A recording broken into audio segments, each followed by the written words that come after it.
Hi friends, welcome to my YouTube channel. നമുക്കിന്നൊരു tote bag making video കണ്ടു നോക്കിയാലോ. ഞാൻ ആദ്യമായിട്ട് സ്റ്റിച്ച് ചെയ്യുന്ന ഒരു ടോട്ട് ബാഗാണിത്. എങ്കിൽ പിന്നെ അത് നിങ്ങളോട് കൂടി ഷെയർ ചെയ്യാമെന്ന് കരുതി. ഞാനിവിടെ പാച്ച് വർക്കിൻ്റെ ടോട്ട് ബാഗാണ് സ്റ്റിച്ച് ചെയ്തെടുത്തിട്ടുള്ളത്. അതിന് വേണ്ടിയിട്ട് കുറച്ച് കട്ട് പീസ് എടുത്ത് വെച്ചിട്ടുണ്ട്. കുറച്ച് പഴയ തുണികളുടെ കട്ട് പീസാണ്. ഇതിൻ്റെ അളവ് 4 ഇഞ്ച് നീളവും 4 ഇഞ്ച് വീതിയുമാണ്. കുറച്ചധികം കട്ട് പീസ് ഞാൻ എടുത്തിട്ടുണ്ട്. നമ്മുടെ കയ്യിലുള്ള പഴയ തുണികൾ വെച്ചിട്ട് നമുക്ക് നല്ലൊരു ടോട്ട് ബാഗ് സ്റ്റിച്ച് ചെയ്തെടുക്കാൻ പറ്റും. ഇതിലേക്ക് കുറച്ചധികം കട്ട് പീസുകൾ വേണ്ടി വരും. ഞാനിതൊരു പഴയ തുണി സഞ്ചിയിൽ നിന്ന് വെട്ടിയെടുത്തിട്ടുള്ള തുണിയാണിത്. നിങ്ങളുടെ കയ്യിൽ വേറെ കട്ടിയുള്ള തുണിയുണ്ടെങ്കിൽ അതേതായാലും മതിയാവും. ഇതിൻ്റെ അളവ് 14 ഇഞ്ച് നീളവും 14 ഇഞ്ച് വീതിയുമാണ്. ഇതിൻ്റെ മുകളിലേക്കാണ് നമ്മൾ ഈ കട്ട് പീസ് തുണികളെല്ലാം വെച്ച് തയ്ക്കുന്നത്. ഈ വീഡിയോയിൽ കാണുന്നത് പോലെ നമ്മൾ ഓരോന്നായിട്ട് തയ്ച്ചെടുക്കണം.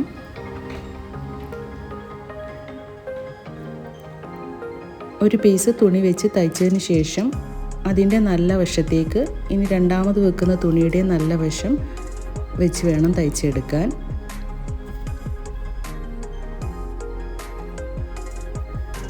ഞാനിവിടെ 2 ക്ലോത്തിനകത്തും കട്ട് പീസ് തുണികളെല്ലാം വെച്ച് തയ്ച്ചിട്ടുണ്ട്.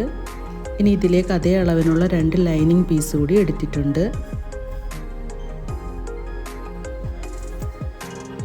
ഇനി ഇതിൻ്റെ ഹാൻഡിലിന് വേണ്ടിയിട്ടും അതുപോലെ തന്നെ കട്ട് പീസ് വെച്ചിട്ടാണ് ഒരു തുണിയിലേക്ക് കട്ട് പീസ് വെച്ച് അടിച്ചെടുത്തിട്ടുള്ളതാണ്. ഇതിൻ്റെ അളവ് 27 ഇഞ്ച് നീളവും 4 ഇഞ്ച് വീതിയുമാണ്.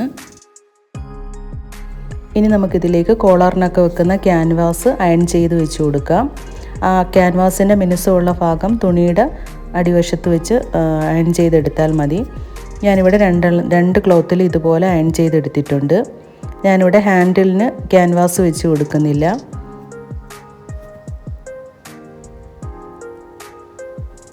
നമ്മളിവിടെ 4 ഇഞ്ച് വീതിയുള്ള ഹാൻഡിലാണ് എടുത്തിരിക്കുന്നത്. അതിനെ ആദ്യം 2 ഇഞ്ച് വീതിയിൽ മടക്കണം. അതിനുശേഷം ഈ വീഡിയോയിൽ കാണുന്നത് പോലെ മടക്കി 2 സൈഡും സ്റ്റിച്ച് ചെയ്തെടുത്താൽ മതി.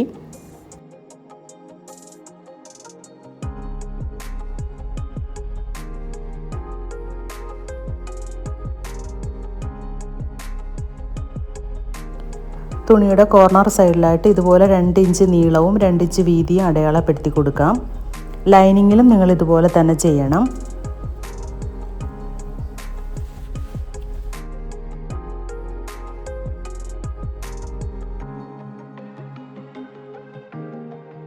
അടയാളപ്പെടുത്തിയ ഭാഗം നമുക്ക് കട്ട് ചെയ്ത് മാറ്റാം.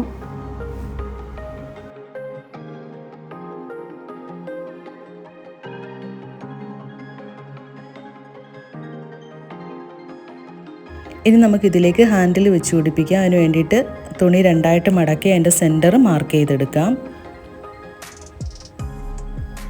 സെൻറ്റർ മാർക്ക് ചെയ്തതിന് ശേഷം സെൻറ്ററിൽ നിന്ന് 2 സൈഡിലേക്കും 2.5 ഇഞ്ച് മാർക്ക് ചെയ്യണം.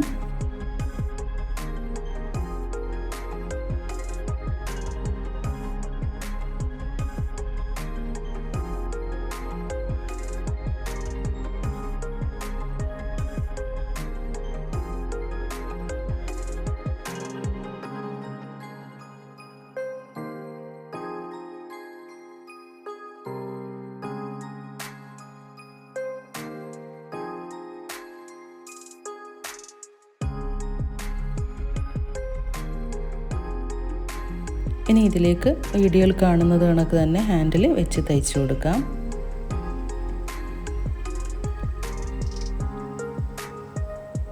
രണ്ട് സൈഡും തയ്ച്ചെടുക്കാം.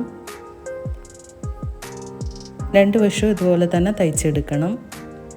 നമ്മൾ 2 ക്ലോത്തിൽ ഇത് കണക്ക് ഹാൻഡിൽ വെച്ച് പിടിപ്പിച്ചിട്ടുണ്ട്. നല്ല വശവും ഒരുമിച്ച് വെച്ചതിന് ശേഷം നമുക്കിത് 3 വശവും സ്റ്റിച്ച് ചെയ്തെടുക്കാം. ഇതുപോലെ സ്കെയിൽ വെച്ചിട്ട് 3 വശവും ഒന്ന് അടയാളപ്പെടുത്തി കൊടുത്തു കഴിഞ്ഞാൽ കറക്റ്റായിട്ട് നമുക്ക് സ്റ്റിച്ച് ചെയ്തെടുക്കാൻ പറ്റും. 3 വശവും സ്റ്റിച്ച് ചെയ്തെടുത്തിട്ടുണ്ട്. ഇനി നമുക്ക് കോർണർ സൈഡ് കൂടി ഇതുപോലെ സ്റ്റിച്ച് ചെയ്തെടുക്കാം. 2 വശവും ഇതുപോലെ സ്റ്റിച്ച് ചെയ്തെടുക്കണം.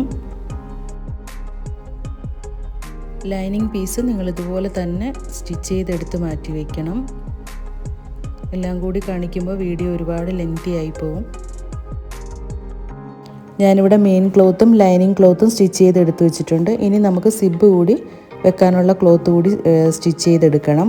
അതിന് വേണ്ടിയിട്ട് ഇവിടെ 14.5 ഇഞ്ച് നീളവും 2 ഇഞ്ച് വീതിയുമുള്ള ക്ലോത്ത് എടുത്തിട്ടുണ്ട്. ഒരു മെയിൻ ക്ലോത്തും അതിനകത്ത് ക്യാൻവാസ് അയൺ ചെയ്തെടുത്തിട്ടുണ്ട്. പിന്നെ ഇതിലേക്ക് ലൈനിങ്ങിൻ്റെ 2 ക്ലോത്ത് കൂടി വേണം.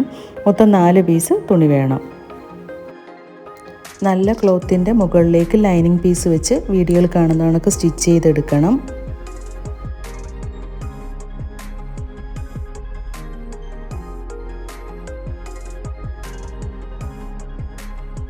സ്റ്റിച്ച് ചെയ്ത ഭാഗം മറിച്ചിട്ടതിന് ശേഷം നമുക്കിതൊന്ന് പതിച്ചടിച്ചു കൊടുക്കാം.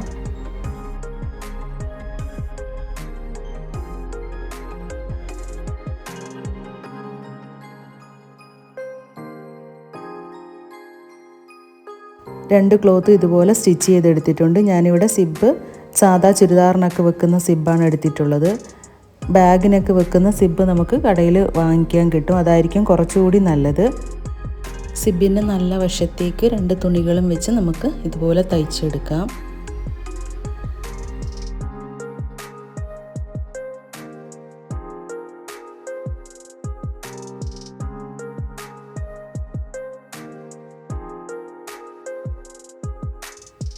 ഇനി ഇതുപോലെ മടക്കിയതിന് ശേഷം 2 സൈഡും ഒന്നുകൂടി തയ്ച്ചെടുക്കാം.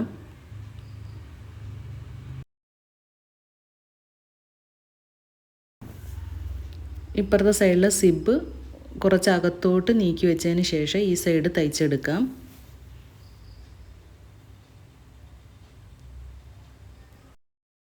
രണ്ട് സൈഡും തയ്ച്ചെടുത്തിട്ടുണ്ട്. നമുക്കിനി ഇത് തിരിച്ചിട്ട് കൊടുക്കാം.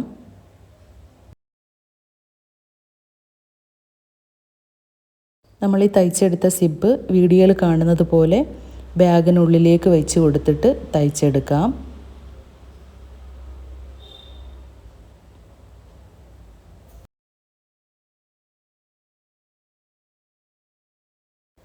സിബ് ബാഗിനുള്ളിലേക്ക് വെച്ച് തയ്ച്ചെടുത്തിട്ടുണ്ട്. ലൈനിങ്ങിനുള്ളിലേക്ക് മെയിൻ ക്ലോത്ത് വെച്ച് തയ്ച്ചു കൊടുക്കാം. ലൈനിങ്ങിനുള്ളിലേക്ക് മെയിൻ ക്ലോത്ത് വെച്ച് ഒന്നുകൂടി ഒന്ന് തയ്ച്ചെടുക്കാം.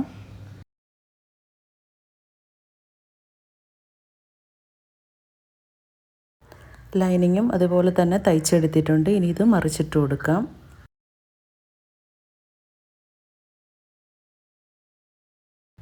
ബാഗിൻ്റെ നല്ല വശം തിരിച്ചിട്ടതിന് ശേഷം വീഡിയോയിൽ കാണുന്നത് പോലെ സിബ് വെച്ച ഭാഗം അകത്തോട്ട് അങ്ങ് മടക്കി കൊടുക്കണം.